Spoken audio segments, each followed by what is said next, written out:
తిరుమల పవిత్రతను వైసీపీ నేతలు దెబ్బతీస్తున్నారని SAAP chairman Ravi Naidu ఆగ్రహం వ్యక్తం చేశారు. తాడేపల్లి ప్యాలెస్ స్క్రిప్టును కరుణాకర్ రెడ్డి తిరుపతిలో అమలు చేస్తున్నారని ఆరోపించారు. టీటీడీ చైర్మన్ బీఆర్ నాయుడు కుటుంబ సభ్యులతో వెళ్తుంటే దాడికి యత్నించడంపై ఆగ్రహం వ్యక్తం చేశారు. తిరుపతిలో శాంతి భద్రతలు లేకుండా కుట్ర చేస్తున్నారని, వైసీపీ నేతలు ఉగ్రవాదులా వ్యవహరిస్తున్నారని రవినాయుడు ధ్వజమెత్తారు.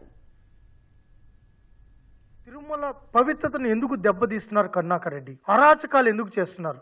రోజుకొక ఇష్యూ. గతంలో మీరు అధికారంలో ఉన్నప్పుడేమో స్వామివారిని అడ్డం పెట్టుకొని దోచేసుకున్నారు. యథేచ్ఛగా ఉన్మాదుల్లాగా స్వామివారి కానుకల నుంచి గోల్డ్ వరకు అన్నీ దోచుకున్నారు.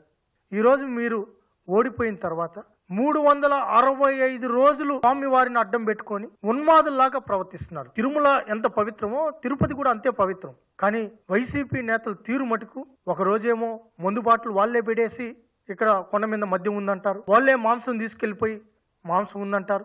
దాని తర్వాత వాళ్లే ఏదైతే కల్తీ చేసేసి అబాండాలు వేసేస్తారు, సెటిల్మెంట్లు వాళ్ళే చేస్తారు.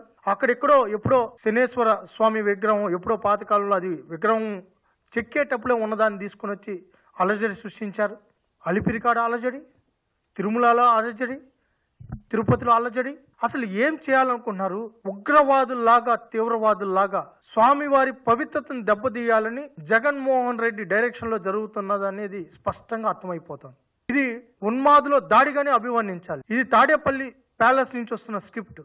స్వామివారి పవిత్రతను దెబ్బతీయాలి, భక్తుల మనోభావాలు దెబ్బతీయాలి, తిరుమలకు భక్తులే రాకూడదన్నట్టు వాళ్ళ తీరు ప్రవర్తిస్తున్నారు. వాళ్ళ మాట తీరు గాని, వాళ్ళు చేస్తున్న ప్రవర్తనలు గాని, వాళ్ళు ఆచరిస్తున్న విధానాలు గాని ఇది దాడే. తిరుమలపై జరుగుతున్న దాడి, భక్తులపై జరుగుతున్న దాడి.